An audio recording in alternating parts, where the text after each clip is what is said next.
Sometimes a story grabs you by the collar and whispers that your life is built on mysteries, much larger than you imagined.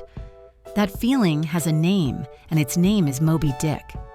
This is Herman Melville's great ocean-shaped creation, published in 1851, and now considered one of the defining works of American literature.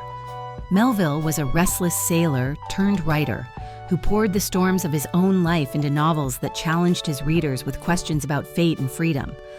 Although Moby Dick did not receive major awards in its own time, its long-delayed triumph has earned it a secure place among the greatest books ever written, and today it stands on almost every list of the most influential novels in the world. It is a book that once slept in obscurity and rose slowly to become a giant of the literary canon. Before we go farther, let me offer you one quick taste of Melville's dark beauty. In one of Ishmael's early reflections, he says, "I try all things, I achieve what I can." A sentence that captures the pulse of the entire novel. It is simple. It is brave. It is a little haunted around the edges, just like the story itself. If you enjoy spending time with books in this warm, gentle space, I hope you will like this video and subscribe to the Echoes of Books channel. If you feel moved to support the work, a small donation helps keep the library light burning through the night. The story begins with a quiet ache that many of us know all too well. Ishmael, the narrator, feels an inward winter creeping over him. He senses that familiar heaviness in the chest, that restless fog that makes the walls of a city feel too close and too loud. For him, the cure has always been the same. Go to sea. Let the salt air sand down the edges of the mind. Let the horizon remind him that life is wider than his worries.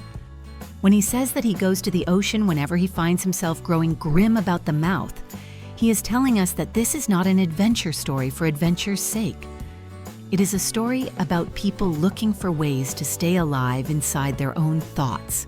On his way toward the whaling town of New Bedford, Ishmael meets Queequeg in a creaky little inn that smells of smoke and damp blankets.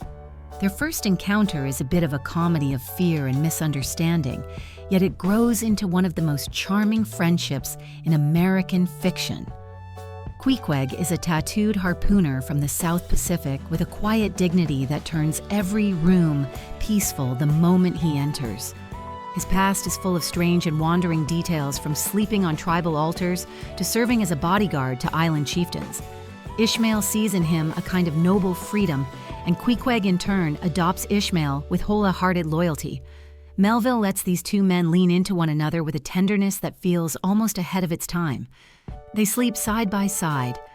They share pipes and stories. They make a little world of their own before the larger world of the voyage swallows them whole. They soon find themselves aboard the Pequod, a vessel as weather-worn as its owners. Captain Bildad and Captain Peleg are retired Quaker whalemen who shout more than they pray and who bargain with Ishmael and Queequeg in a way that reveals both their shrewdness and their eccentricity. Melville draws them with lively little strokes of humor, which makes the darker shadows of the coming voyage feel even sharper when they finally fall. Although the crew is a mixture of men from every corner of the world, something about this ship feels tightly wound, as if it has been waiting for a storm it cannot avoid. The crew waits a long time to meet their captain. Ahab remains below deck for the early part of the journey like a ghost, haunting his own ship. When he finally appears, Melville paints him not as a man, but as a wound burning in the shape of a man. The scar running down his face, the ivory leg carved from the jawbone of a whale, the voice that feels like stone striking metal. His presence electrifies the deck and chills it at the same time. Without ceremony, he nails a gold coin to the mast and tells the crew that it belongs to whoever first sights the white whale, the whale that took his leg, the whale he has pursued across oceans, the whale he intends to destroy even if the heavens fall in the process.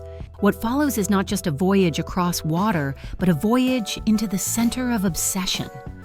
The Pequod moves through an ocean that seems alive with moods and warnings. Other ships appear and disappear like omens, each with its own story about the white whale. Some bring tales of destruction. Some bring strange, half-whispered warnings. Every encounter tightens the wire inside Ahab a little more. Starbuck, the first mate, watches with growing fear, but he cannot stop the tide that Ahab has already set in motion. Stubb laughs his philosophical laugh. Flask charges forward with simple bulldog courage. And the harpooners, Queequeg Tashtago and Dagu, stand like a silent trio of strength at the ship's core. Throughout the journey, Melville lets the ocean breathe as a character of its own. One day, the sea lies flat and gentle as a polished stone. Another day, it lashes out with storms that twist the ship like a toy. The crew works, hunts, sings jokes, and suffers all while the sense of doom builds like distant thunder. There are chapters so calm you forget the storm must come, and then moments so sudden and violent that you realize how fragile every life on that deck truly is. Eventually, the moment arrives. The white whale surfaces, massive, pale, relentless. The ocean seems to bow out of the way as if making space for something older than myth and colder than judgment. The chase lasts 3 long days. Ropes snap, boats shatter. The crew fights wind and wave and whale as Ahab drives them forward with a force that feels almost supernatural. On the final day, the Pequod goes down, dragged into the deep by the very creature Ahab believed he could master. In the chaos of destruction, Ishmael is flung into the water and left alone on the vast rolling sea. But Queequeg had carved his own coffin earlier in the voyage during a sickness he believed would kill him. That coffin now rises up from the wreckage and becomes Ishmael's lifebuoy. It is almost too poetic to be believed, and yet it feels perfectly right for this story, where death and salvation are always intertwined. Ishmael floats for a day on that coffin until the Rachel, a grieving ship searching for its lost crew, finds him and pulls him aboard. He becomes the lone witness, the only voice left to tell us what happened and why it still matters. This is the story in simple motion, yet the emotional journey stretches far beyond the chase.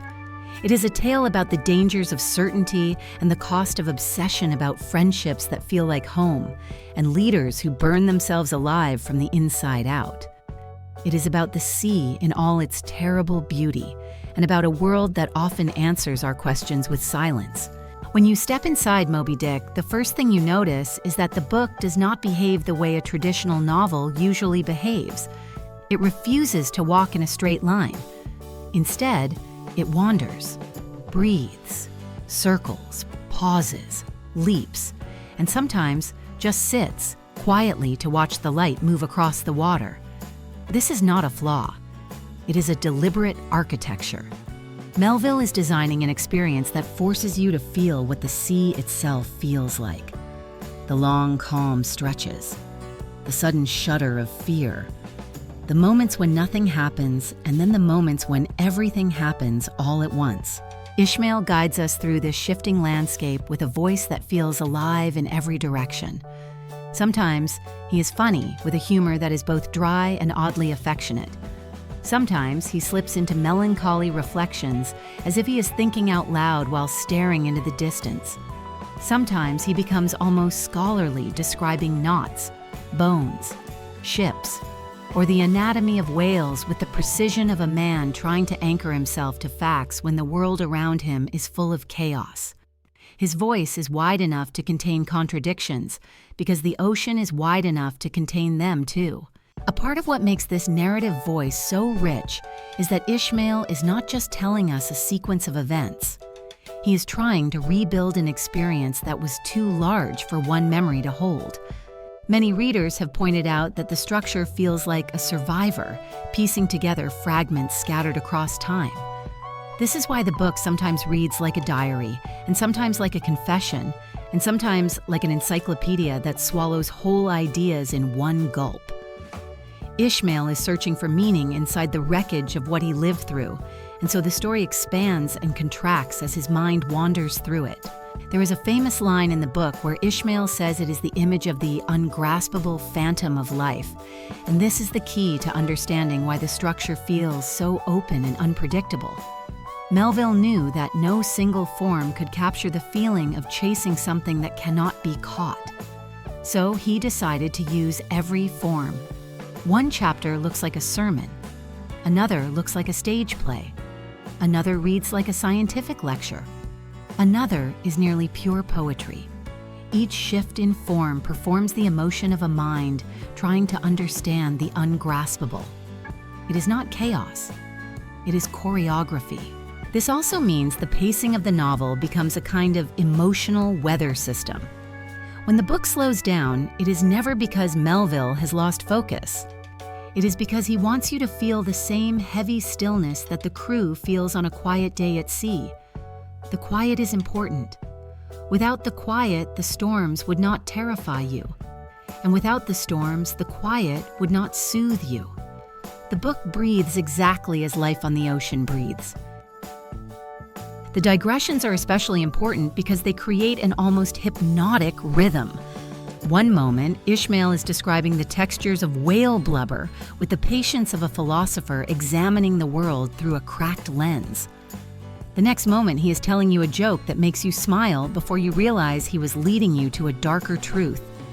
These alternating movements create a pattern of emotional tension and release that keeps the mind alert, even in the slowest passages. By the time the book accelerates into its final chase, the reader is already conditioned to sense the change in tempo. The rhythm tightens. The chapters shorten. The language sharpens. It feels like the deck beneath your feet has begun to tilt. Another extraordinary thing about the voice is how Ishmael allows his curiosity to shape the book.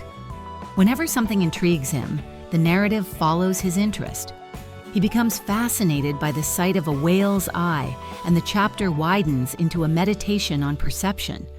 He wonders about the rope lines used during a hunt, and the story opens into a lesson on danger and fate. This curiosity is not random. It is the anchor that keeps him human in a story filled with extremity. Unlike Ahab, who is consumed by one singular goal, Ishmael remains open to the world. He examines it, questions it, learns from it. That openness is the reason he survives, and it is the reason the book feels so full of breath and imagination. Melville also uses language to shift our emotional center without us noticing. The sentences lengthen when he wants us to drift. They tighten when he wants us to brace ourselves.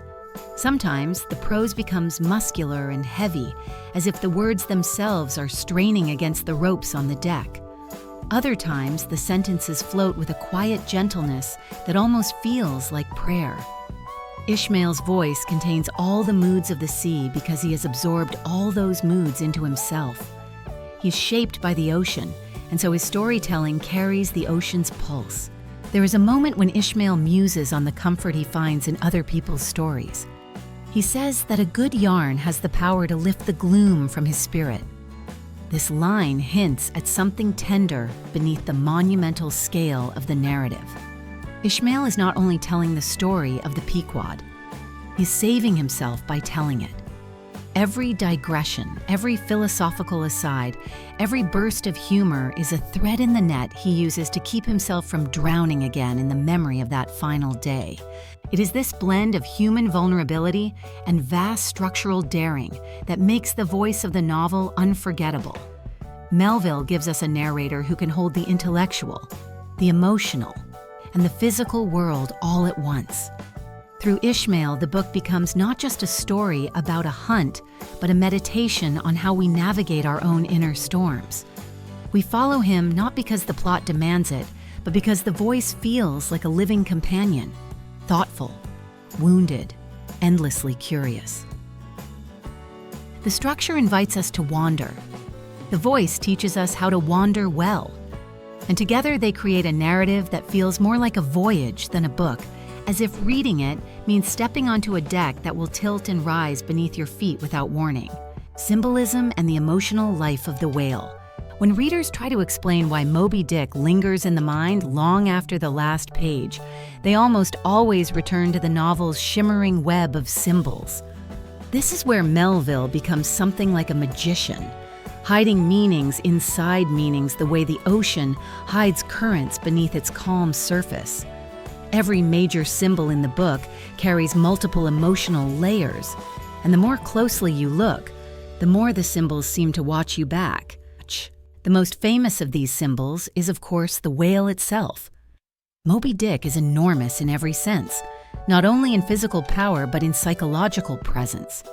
Some characters speak of the whale almost reverently as if it were a kind of living mountain. Others whisper about it as if it were a demon shaped from the ocean's oldest anger. Yet Ishmael, in his most honest moments, admits that the whale might be only a whale. This tension between a creature of flesh and a creature of meaning is exactly the point. A symbol becomes powerful when it refuses to stay still. Moby Dick shifts shape depending on who is looking at it. Ahab sees the whale as an enemy, a malicious force that wounded him physically and spiritually. When he says that he sees in it the inscrutable thing that is against me, he turns the whale into the embodiment of cosmic injustice. It becomes the face of an indifferent universe. But Starbuck, in his gentler way, believes the whale is simply an animal defending itself. To him, the hunt is madness, not destiny. Ishmael, wandering between these two poles, recognizes that the whale is something larger than both ideas. Its whiteness makes it terrifying because whiteness is a blank surface. It reflects our fears rather than revealing anything of its own nature. This is where Melville uses color as emotion. White is usually the color of innocence or purity. But in this story, white is the color of the void. It is the color that absorbs and erases. Ishmael spends an entire chapter thinking about this and admits that the whiteness of the whale struck him more with panic than any shade of red or black could. Readers have debated this whiteness for generations. Some say it represents death. Some say it represents God. Others argue it represents the terrifying possibility that the universe might have no meaning at all. But perhaps the most haunting interpretation is the one Ishmael quietly suggests. The whiteness does not impose meaning. It steals it. You bring your own fears and the whale hands them back to you, magnified. The ocean is another powerful symbol in the novel, not just a setting, but a living presence. It has moods, tempers, silences, and secrets. Ishmael describes the sea as something that flows in the veins of man, as if the ocean is not outside us, but inside us. This creates an emotional mirror. When the sea is gentle, the crew relaxes. When the sea is wild, their souls feel wild too. Melville uses the ocean as a way to deepen the emotional stakes. Safe ground is far away. Everything that matters happens on water. And water is the one thing no one can control. The ship itself is also symbolic. The Pequod is a world within a world, a floating society that carries the hopes, fears, and identities of men from every corner of the globe. Its name comes from a Native American tribe destroyed by colonial violence. Critics have spent years exploring whether Melville chose the name as a reminder of America's violent contradictions. On the deck, you find harmony and brutality. You find laughter and loss. You find men reaching across cultural boundaries to build friendships that should not be possible in the rigid society they came from. The ship is a temporary refuge. It is also a trap. Once you climb aboard, you enter a fate that has already begun to unfold. Another symbol that quietly pulses with meaning is Queequeg's coffin. Early in the voyage, Queequeg believes he is dying, so he asks the ship's carpenter to carve him a coffin decorated with the symbols of his homeland.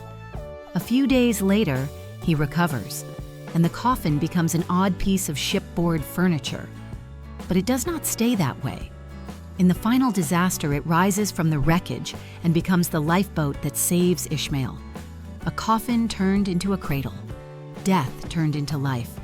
It is one of the most astonishing reversals in literature because it grows naturally from the emotional bonds in the story. Queequeg's friendship is what saves Ishmael long before the whale destroys the ship.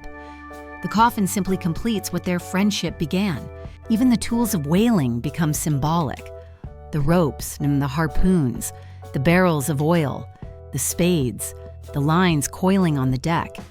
Ishmael often dwells on these with an almost meditative stillness. He calls the rope a brotherhood that ties all men to mortal peril. That line is more than a description of a tool. It is a metaphor for the way lives become entangled with forces beyond their control. The ropes remind us that the hunt is always risky. One wrong movement can pull a man under. And this is exactly what happens emotionally to Ahab. The obsession that begins as a rope in his mind tightens until there is no slack left for him to breathe. We cannot talk about symbolism without mentioning the idea of masks. Ahab believes the whale is a mask hiding a deeper, malevolent force. He wants to strike through the mask to reach whatever intelligence he believes lies behind it. But Ishmael thinks differently. He suspects there is no mask, only the illusion of one. The danger is not that the whale hides some monstrous truth. The danger is that there may be no truth beneath the surface at all. The symbols operate on this knife edge between meaning and emptiness. Melville gives us just enough to wonder and then pulls back just when we think we are certain. This is why the book resonates across cultures and centuries. These symbols never lock themselves into one meaning. They breathe. They shift. They grow with each reading. They give readers space to project their own longings, fears, and questions. Some people see the whale as a symbol of nature's fury. Others see it as a symbol of trauma. Others see it as the face of God trying to remain unreadable. The flexibility is not a weakness. It is the secret strength of the novel. The emotional power of these symbols comes from the way Melville ties them to the human heart. The symbols do not float above the story. They shape the characters from within. The ocean amplifies their desires. The whale reflects their obsessions. The ship contains their fragile hopes. The coffin transforms their relationships into survival. Every symbol is in conversation with the feelings of the crew. By the time the chase reaches its final crescendo, all these symbols crash together in a single storm of meaning. Ahab's anger, Ishmael's humility, Queequeg's loyalty, the ocean's indifference, the whale's silence. It becomes a symbolic orchestra. And when the music stops, only the one who has learned how to let go of symbols survives. Ishmael is saved not because he solves the symbols, but because he accepts that some things in life must be lived rather than decoded. This is the emotional truth of Melville's symbolic world. The moment you think you understand the whale slips beneath the surface again, leaving you with your own reflection in the water. Melville's life and 19th century America. When we shift our gaze from the inner world of the novel to the outer world that shaped it, Moby Dick begins to glow with an entirely different light. The book does not float in a vacuum.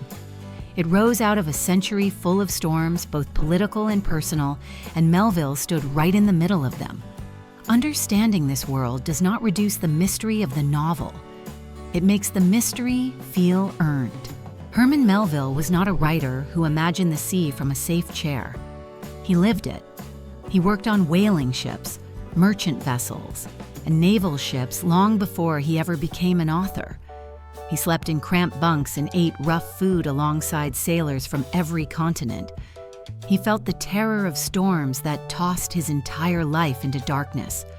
He watched the brutal labor of whaling and the toll it took on the human spirit. This was the world he knew in his bones.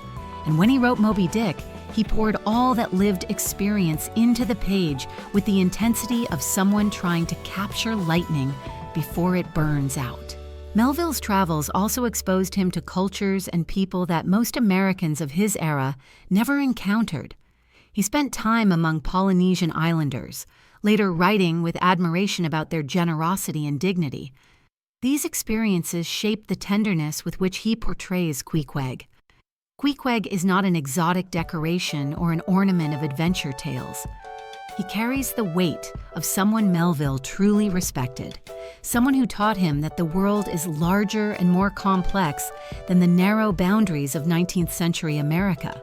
The historical moment of the United States in the 1840s and 50s also left deep marks on Moby Dick. It was a time of explosive growth and deep anxiety. The nation was expanding at a dizzying pace.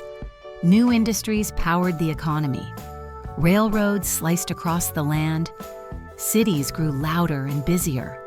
Many people believed in the idea of manifest destiny, the belief that the country was meant to spread its influence across the continent.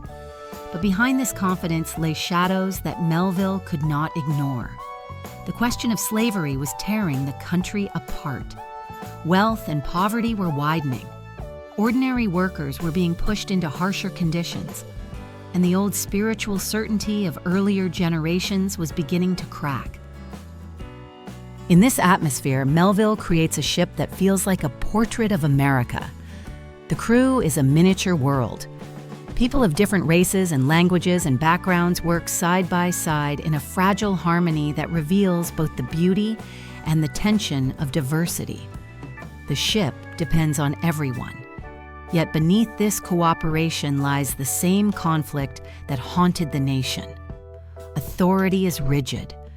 The owners of the ship reap the greatest rewards, while the crew takes the greatest risks. And a single obsessed leader can twist the entire structure into catastrophe if no one is brave enough to resist him. The Pequod also carries the name of a Native American tribe that had been destroyed by English settlers. Melville does not explain this choice directly, but it speaks loudly without explanation. It suggests that the ship carries a ghost of American violence within it. It hints that the voyage is not as simple as a hunt for whales, but is entangled with the destructive patterns of a growing empire. Melville's own life during the writing of Moby Dick was equally turbulent. He was in the middle of a creative crisis. His early novels had sold well enough. But by the time he began Moby Dick, he was pushing himself into deeper waters, resisting the demands of the market. He wanted to write something true to his own mind, even if no one else understood it. And indeed, when the book came out, many readers did not understand it. They expected a simple adventure tale. They were given a philosophical epic. Melville paid the price for that choice. His reputation dimmed. His sales collapsed. He spent the later years of his life largely ignored by the literary world. But during the writing process, he had one powerful ally. His friendship with Nathaniel Hawthorne became a spark of encouragement that changed the entire shape of the book. Hawthorne read Melville's early drafts and saw the fire burning beneath the surface. He pushed Melville to trust that darkness, to lean into the philosophical and spiritual questions he was wrestling with. The dedication of Moby Dick to Hawthorne is not a polite gesture. It is a thank you from one tormented artist to another for daring him to step deeper into the storm. This combination of personal daring and national turbulence created the emotional pressure that shaped the novel. Melville wrote at a time when the world around him felt like it was speeding towards something dangerous and incomprehensible. He wrote with the urgency of someone who had felt the cruelty of nature, the complexity of human cultures, and the hypocrisy of political power.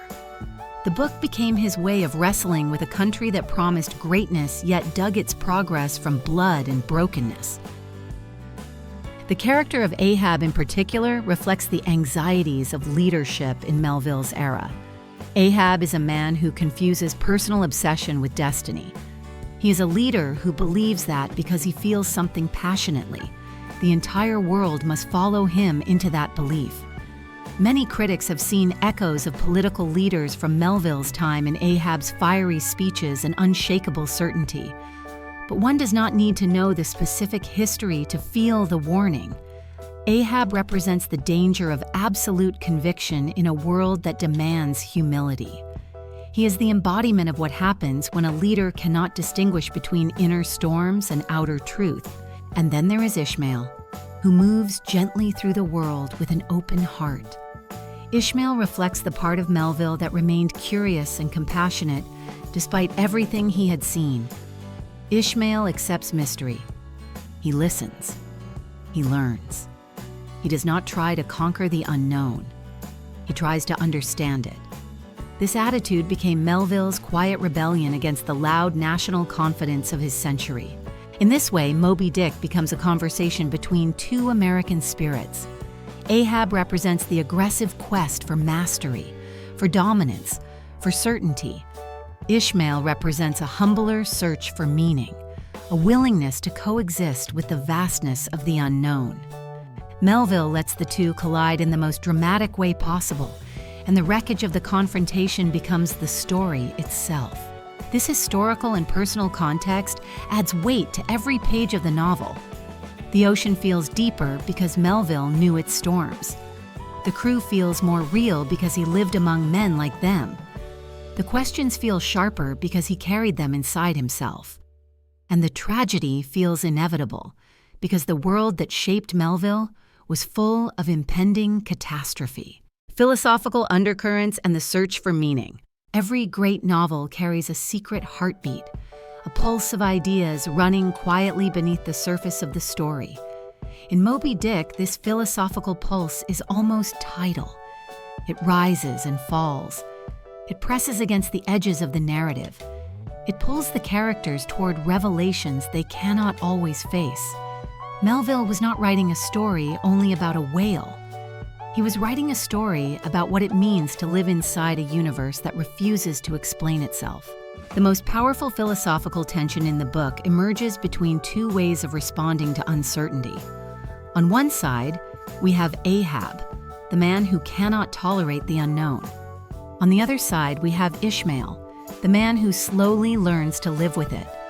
Everything in the novel grows from this conflict. Ahab believes that meaning is something to be seized by force. When he looks at the whale, he sees what he calls the inscrutable malice behind the veil. He is convinced that the world is full of hidden intentions that must be dragged into the light through sheer willpower. Ahab's worldview is a kind of early existential rebellion. He looks into the face of a universe that feels indifferent and says, "If I cannot understand you, then I will conquer you." To him, the whale is not an animal. It is the symbol of every unanswered question that has ever tormented him. This is where some readers see Ahab as a precursor to the existential heroes of the 20th century, figures like Camus' rebel who refuses to accept the universe's silence. But Ahab is different in one important way. His rebellion is not grounded in acceptance of meaninglessness. It is grounded in fury at meaninglessness. He wants the universe to answer him, and if it will not, he will rip apart anything that gets in his way. His defiance becomes destructive because it demands the world bend around his desire. Ishmael's philosophy, by contrast, comes from humility. Early on, he admits that he feels a certain drizzly November in his soul. That confession tells us that Ishmael is not trying to dominate the universe. He's trying to survive it with curiosity. Throughout the voyage, he wrestles with big questions in quiet, gentle ways. What is truth? What is fate? What is friendship? What is the meaning behind the patterns in nature? He looks at the same whale that Ahab fears, but sees not malice, only mystery. This is where Melville's philosophical intelligence emerges most clearly. Ishmael's survival is not an accident of plot. It is an extension of his worldview. The one who accepts mystery survives. The one who insists on conquering mystery is pulled under. Melville is not preaching. He is observing.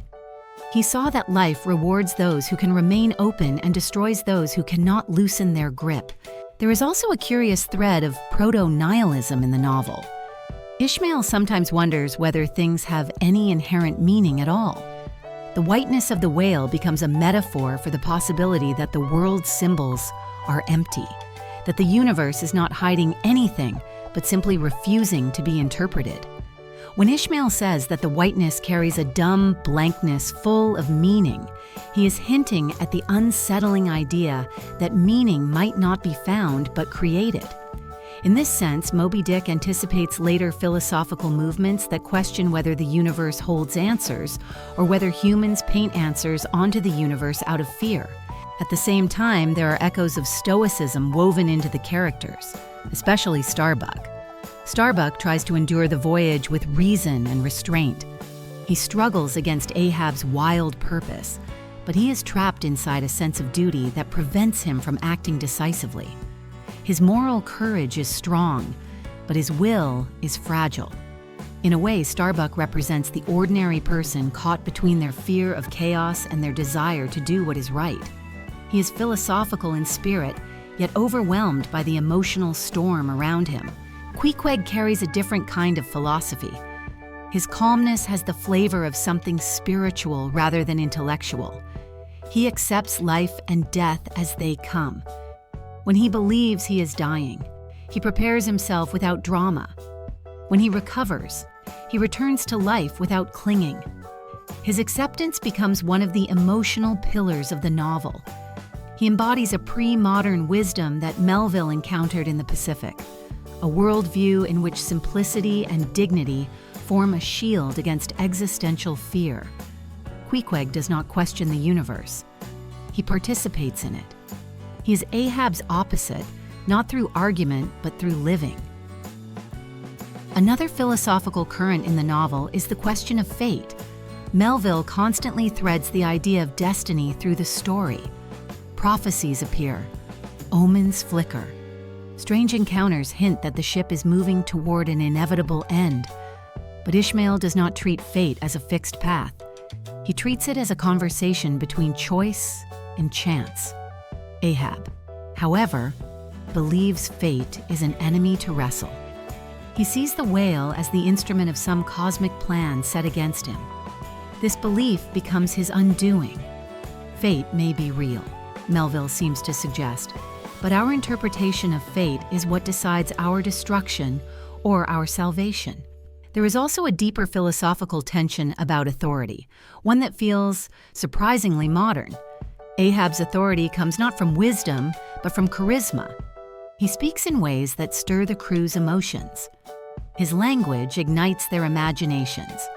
He turns a commercial voyage into a crusade simply by speaking with enough passion.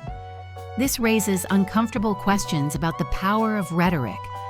Can language create truth? Can a leader shape reality by speaking forcefully enough? Melville was clearly troubled by these questions, and they echo eerily in the political movements of his century and beyond. Perhaps the most profound philosophical insight of Moby Dick is this: the universe will not explain itself, but the search for explanation shapes the soul. Ishmael grows through questions. Ahab shrinks through certainty. One is expanded by the unknown. The other is devoured by it. By the end of the novel, we feel that Ishmael has learned how to live in a world filled with mysteries. Ahab has not. Melville seems to be telling us that philosophy is not about solving the world, but about learning how to walk through it without losing ourselves. In this sense, Moby Dick becomes a map for the inner life. It warns us about the danger of chasing meaning with too much hunger. It shows us the beauty of accepting the world as something larger than any one mind. It reminds us that the sea inside us is often deeper than the sea beneath our feet. Reception, debate, and the long echo of the whale. When Moby Dick first slipped into the world in 1851, it did not arrive with thunder. It arrived with confusion. Many of Melville's earliest readers expected a straightforward sea adventure, something brisk and salty and full of heroism. What they got instead was a strange, sprawling, philosophical creature that moved like weather. A book that joked, lectured, prayed, shouted, brooded, and dreamed. A book that seemed determined to ignore every rule of storytelling. And 19th century readers simply did not know what to do with it. Newspaper reviews at the time were brief and puzzled. Some called the book ambitious but undisciplined. Others dismissed it outright as chaotic and self-indulgent. One critic famously said that Melville seems not so much a man of letters as a lettered madman.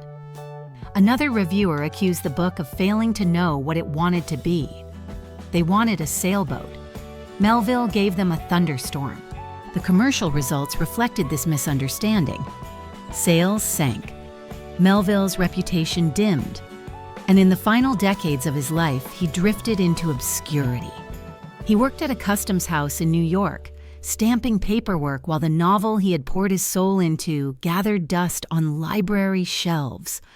We tend to imagine great writers receiving applause in their lifetime, but Melville's story is a softer and sadder truth. The world was not ready for the book he had written. Then something miraculous happened. Decades after Melville's death, readers and scholars began tugging the book back into the light. Around the early 20th century, during what is now known as the Melville Revival, a handful of critics and writers rediscovered Moby Dick and declared that it had been misunderstood. They argued that its wild shape was not a flaw but a deliberate artistic experiment. They recognized that the book was wrestling with questions that would only become more urgent in the modern age. Questions about meaning, violence, obsession, and the limits of human knowledge. Writers like D. Wary H., Lawrence and E. and Prodode Forster praised the book with the kind of fierce admiration Melville never lived to see. Lawrence called it one of the strangest and most wonderful books in the world. Modernist authors saw in it the courage to break form and the willingness to let a novel behave like a living thing. They saw a book unafraid to mix genres and voices, a book that anticipated the fractured and searching spirit of the 20th century. From there, the book exploded into the academic world. Scholars debated everything. Is the whale a symbol or an anti-symbol? Is Ahab a tragic hero or a tyrant? Is Ishmael reliable or reconstructing the story from trauma? Does the book critique capitalism or celebrate the rugged labor that fueled industrial America? Is Queequeg a portrait of noble friendship or a challenge to Western assumptions about civilization? Each question gave birth to another. The book opened itself like a house with endless rooms. Different schools of thought grew around it. Formalist critics admired the intricate patterns and recurring motifs that tie the novel together. Myth critics explored Ahab as a modern Prometheus or Faust, a man who steals fire from the gods and is punished for his ambition. Psychoanalytic critics saw the whale as a manifestation of the unconscious, a symbol of repressed trauma rising violently to the surface. Postmodern thinkers treated the book as a self-aware labyrinth that questions its own ability to represent truth. Marxist critics took special interest in the economics of whaling. They focused on how the owners of the ship stayed safely on land while the crew risked their lives for profit. They saw Ahab not as a lone madman, but as the dark side of leadership within a capitalist machine. Feminist readings shifted attention to the absence of women and the claustrophobic masculinity of the ship. They examined how desire, tenderness, and vulnerability appear in unexpected moments between men who are otherwise trapped inside rigid roles. Some feminist scholars have even explored the ocean as a displaced feminine force, vast and powerful and feared. Post-colonial critics turned toward the multicultural crew, and especially Queequeg. They argued that Melville offers one of the earliest American portraits of a non-Western character with depth, intelligence, and moral authority. They also examined how the ship represents a model of empire in miniature, gathering labor and knowledge from around the world only to be destroyed by its own hubris. Eco-critical scholars, newer to the scene, found in the novel a rich meditation on humanity's violent relationship with nature. The book's harpoon scenes, its descriptions of massive slaughter, and its contrast between human ambition and the ocean's indifference form a kind of environmental elegy long before environmentalism existed. These critics read The Whale as a reminder that nature has limits and that attempts to dominate it will inevitably provoke consequences. As literary criticism broadened, So did public reactions. On social media, Moby Dick became a magnet for strong opinions. Some readers fell in love with it. They admired its strange beauty, its humor, its philosophical weight. They posted passages that moved them and wrote long threads about how the book changed their understanding of life. Others reacted with frustration. They found the digressions tedious. They struggled with Melville's winding sentences. They wondered aloud whether the book's reputation was inflated by tradition rather than experience. And still, others stood somewhere in the middle. They admired the ambition even if they did not enjoy the journey.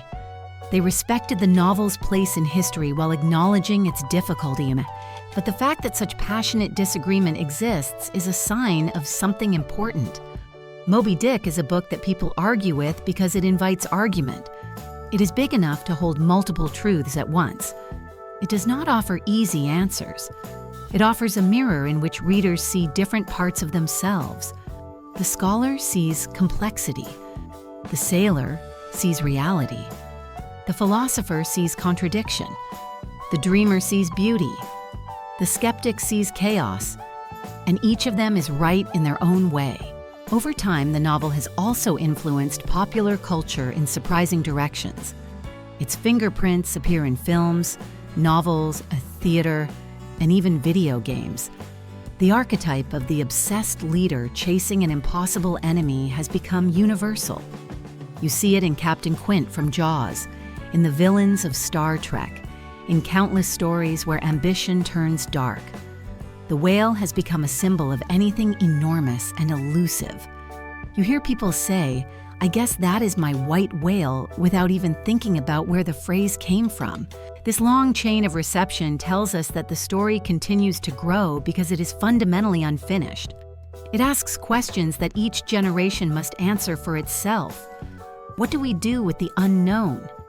How do we live with mystery? What happens when our desires overwhelm our moral judgment? What do we owe each other when we are caught inside the same fragile ship? And perhaps the most meaningful pattern in all these interpretations is this. Every reader who engages with Moby Dick, whether with love or irritation or awe, becomes part of the novel's afterlife. The book survives through the conversations it inspires, through the debates it ignites, through the feelings it stirs, even when those feelings are complicated, bringing the voyage home. By the time we reach the end of Moby Dick, something quiet and powerful has shifted inside us. We began with a strange tale about a whale, a captain, and a ship filled with men chasing fortune across an endless ocean. But what rises from the story is something far more intimate. A mirror, a question, a feeling we cannot quite name, but somehow recognize. Melville leaves us not with answers, but with a kind of emotional clarity. The way standing at the edge of the sea makes you feel small and awake at the same time. The Pequod is long gone now. Ahab's voice is swallowed by the deep. The white whale dives into myth again. But Ishmael survives, and so do we. His survival is not heroic in the traditional sense. He does not conquer anything. He does not master the sea or the whale or even himself. What he does is listen. He observes. He accepts that not every question has a clean answer and that the world is both wilder and more beautiful than our minds can fully grasp. In that acceptance lies the quiet wisdom of the novel. When I look back at everything we have explored together, the structure that moves like a living tide, the symbolism that hides meaning inside silence, the historical world that shaped Melville's imagination, the philosophies that tug at the edges of every page, and the long chorus of reactions from readers across centuries, one thing becomes clear. Moby Dick continues to survive because it refuses to be defeated by certainty. It remains alive because it keeps asking us to reconsider who we are and what we chase. And perhaps that is why the story still feels so modern. We live in a world full of noise and pressure, full of leaders who resemble Ahab a little too closely, and full of mysteries that no amount of data can neatly solve. We also live with our own private storms, the ones Ishmael knew so well. Those quiet, drizzly Novembers that creep into the heart. Those moments when we look at the horizon and wonder what lies beyond our understanding. Melville understood that these inner tides shape our lives as powerfully as any external force. This novel does not tell us to stop searching. It tells us to search differently, with openness instead of fury, with curiosity instead of obsession, with humility instead of conquest. The sea will always be larger than we are, but that does not mean we drown. It means we learn how to float, how to navigate, how to let uncertainty sharpen rather than shatter us. Before we close, I want to leave you with one last question, one that sits quietly in the shadow of the final chapter. When you think about the things you pursue most fiercely in your own life, are you chasing them like Ishmael or like Ahab? Are you guided by wonder or by fear? By curiosity or by certainty? None of us can escape the sea, but we can choose the way we move through it.